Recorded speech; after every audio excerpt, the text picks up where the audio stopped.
Imagine the chill of a Georgian night in October, where the crunch of leaves underfoot turns to the squelch of mud by a creek, and a boy's laughter from a homecoming dance fades into a single, echoing crack of gunfire that no one hears.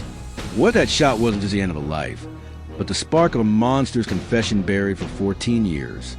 Today, we're cracking open the cold case of Scotty Elliot Smith, the 38-year-old from Coweta County, Georgia, arrested just weeks ago for the 2011 murder of 17-year-old Blake Tyler Chappell, a kid who vanished on his way home from dropping off his girlfriend, only to turn up face down in a creek, stripped his underwear, a bullet hole in his skull.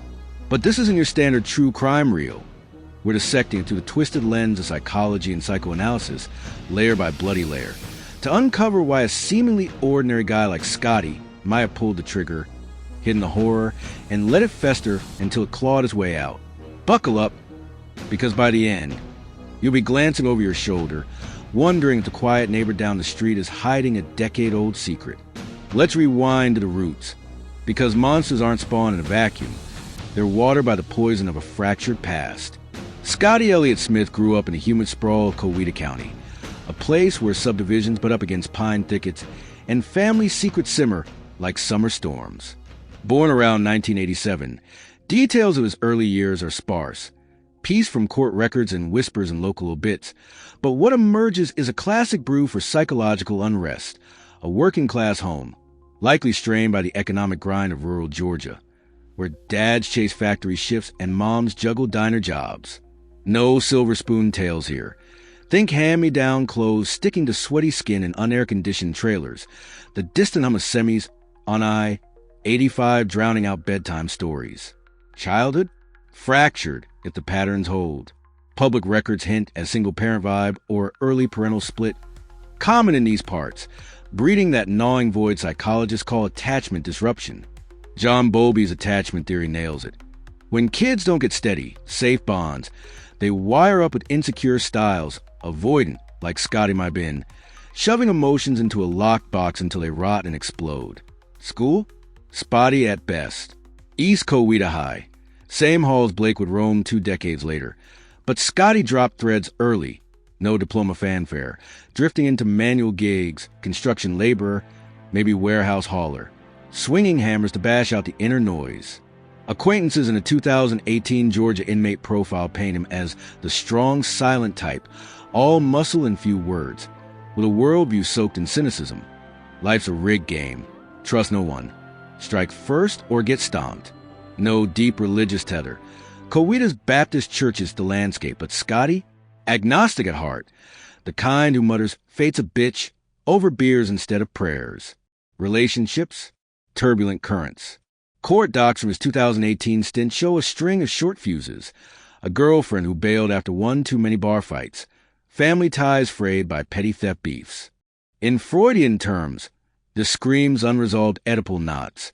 Daddy issues morphing into a superego that's more bully than break, where aggression leaks out in bursts. His schema? Deep beliefs etched young. The world's hostile, vulnerabilities a weakness, powers in the taking. Adverse childhood experiences stack up here. CDC studies link 4 or more to a 12-fold risk of alcoholism, depression, or violence later. Scotty? Check, check, check. But hold on. Does a bumpy road always lead to a body in the creek? Not by a long shot. And that's the hook that keeps you glued. The tipping point, that invisible fracture where impulse becomes irreversible. Fast forward to 2011. Scotty's 24, grinding through dead-end days, maybe nursing a grudge from some half-remembered slight. Enter Blake Tyler Chappell, 17, all fresh-faced optimism. Lip-piercing glinting under homecoming lights. The all-American kid with football dreams and a girlfriend's kiss still warm on his cheek. Why, Blake. Victim selection's no lottery. It's a mirror to the killer's demons. In criminology, we call it displaced rage. Picking a proxy for your pain. Blake, walking alone that foggy October 16th morning from his girl's place on Mary Freeman Road toward Summer Grove, embodied everything Scotty wasn't. Youth promise, that effortless charm that stings like salt in old wounds. A 2015 study in aggression and violent behavior ties opportunistic killers to antisocial personality disorder, where empathy is a ghost and thrill overrides terror. Scotty, with his likely ASPD traits, deceitful charm, irritability, reckless disregard, spots the kid as easy prey, a symbol of the life that slipped him by. Lean in, because now the darkness thickens. The air turns thick with a metallic tang of blood and the rot of regret. Picture it. 3 a.m., Newnan street slick with dew, Blake's sneakers slapping pavement, heart light from the dance's afterglow, humming some pop hit under his breath. Scotty's lurking, maybe cruising for smokes, or worse, hunting that high control, spots the silhouette. Engine idles low, a predator's purr. He pulls over, casual as a wrong turn. Hey, kid, need a lift? Blake, trusting fool, climbs in, the door thunking shut like a coffin lid. Inside, the cab reeks of stale cigarettes and unwashed fury. Words fly. Maybe a flirt gone sour, a demand for cash, or just Scotty's voice cracking with that sudden, volcanic rage. Bang. One shot. Point blank to the head, the crack splitting the night like bone under boot. Blake's body jerks. Blood sprays hot across the dash. A gurgling choke as life ebbs in crimson rivulets. Sensory hell. The acrid bite of gunpowder stinging nostrils. The wet slap of skull matter on vinyl. Blake's eyes wide in frozen shock, pleading without words. But Scotty doesn't stop at the kill. That's where the real savagery unfurls. A ritual of erasure born from panic and power lust. He drags the limp form out, muscles straining against dead weight, gravel biting knees in the dark. Clothes ripped off, jeans, shirt, shoes, tossed like trash, leaving Blake exposed, vulnerable even in death, a desecration echoing sexual sadism or just cold efficiency. In psychoanalytic dives like those in Dr. Michael Stone's The Anatomy of Evil, this overkill screams narcissistic rage. Stripping the victim reduces them to abject, erasing their humanity to suit the killer's fragile ego. Scotty hauls him to creek edging Summer Grove Golf Club, water murmuring mockingly cold, and heaves the body in, splash muffled, face down in the shallows, current tugging at pale skin like indifferent fingers. Mud cakes the wound. Fish nip at cooling flesh over weeks, until December 19th, when golfers spot the bloat. Oh, God, there's a body. One witness gasped in Newnan Times-Herald, voice trembling in the 2011 report. The stench hitting like a wall, rotting meat and stagnant green, maggots writhing in the exit wound. Autopsy confirmed. Single .38 caliber slug, execution style, no struggle marks. Why the cover-up? Forensic Psych says it's the ID's frantic scramble. Scotty's ego, battered by the act, rationalizes. Hide it, and it never happened. From Bowlby's secure base theory flipped dark, Scotty's choice of an isolated kill site screams avoidant attachment.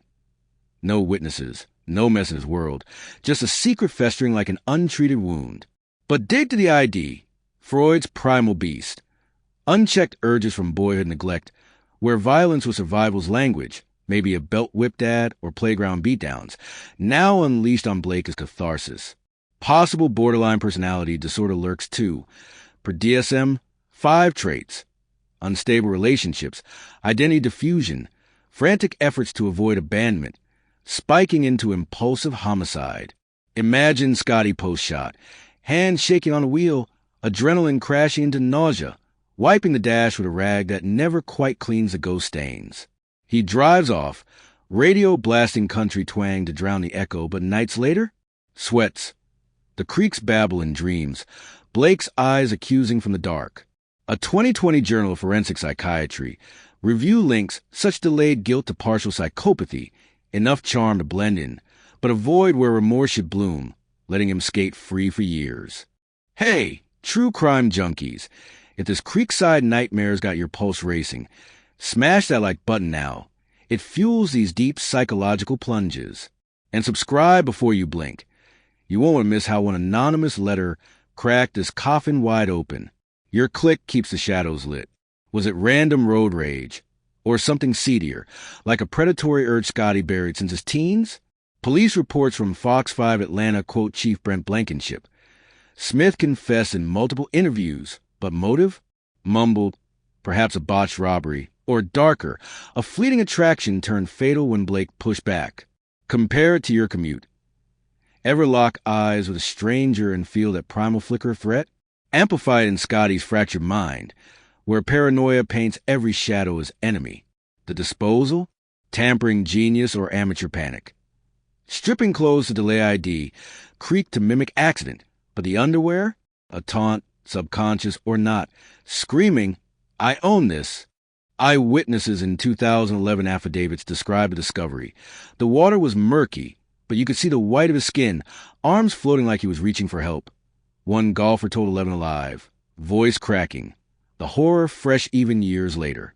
Blake's mom, Melissa Becker, billboard pleas along Highway 29. Who killed my son, she cried in interviews. Her grief a raw wound that mirrored Scotty's hidden rot. Psychoanalytically, this is a return of the repressed, Jung's shadow self, that dark twin Scotty ignored until it puppeteered the gun. Why confess now? 14 years cold. A 2023 anonymous letter to Newnan PD, per WSPD leaks, fingered him. Check Scotty Smith, he bragged once after beers. Interrogations peeled him open. Detectives noted his fidgeting, sweat beating like confessions do, voice dropping to whispers as he relived the shot's recoil. In cognitive behavioral terms, it's schema activation. The letter triggered his abandonment fear, cracking the dam of suppressed memories.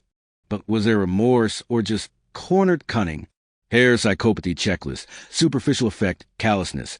Scores Scotty high. He didn't sob for Blake, just detailed the dump like recounting a fishing trip. Family echoes it.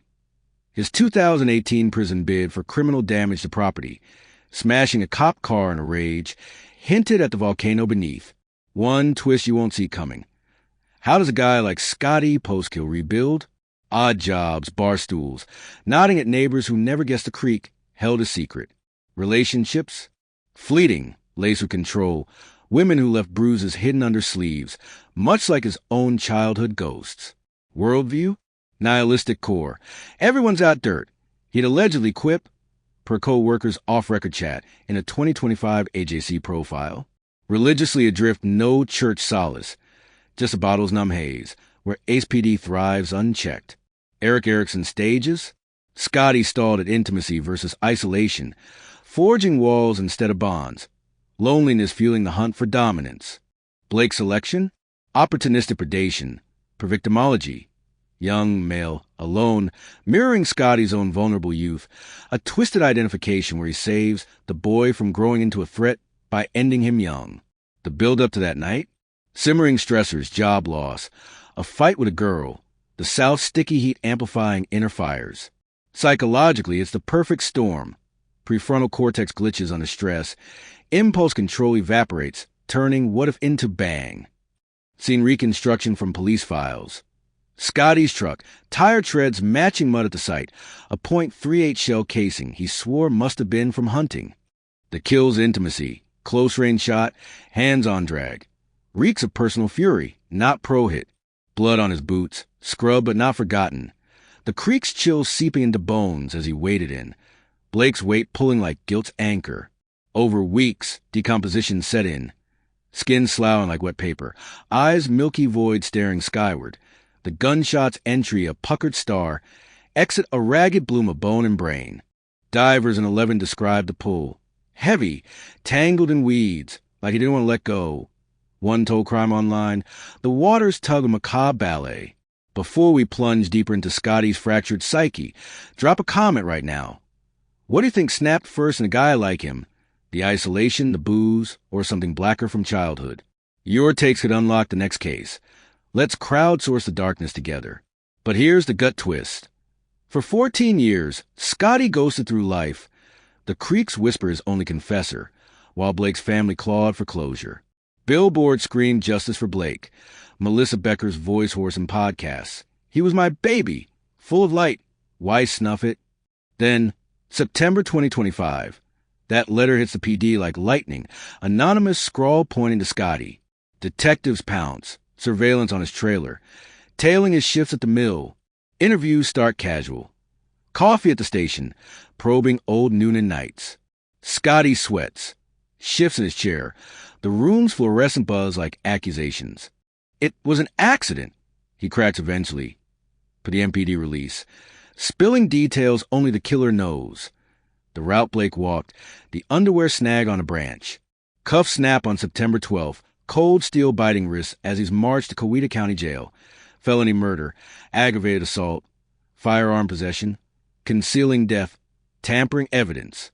Mugshot, hollow eyes, stubble shadowing a face that's aged a decade in days, the weight of buried sin slumping his shoulders. Philosophically, Scotty's endgame echoes Camus' absurd hero, Sisyphus pushing his boulder of guilt uphill, only for it to roll back in dreams. He chose the shot, but in existential terms, it's bad faith a la Sartre, denying freedom by blaming impulse, yet the confession? A fleeting authenticity, staring into the void he created. Nietzsche's abyss gazes back, but Scotty? He jumped in willingly.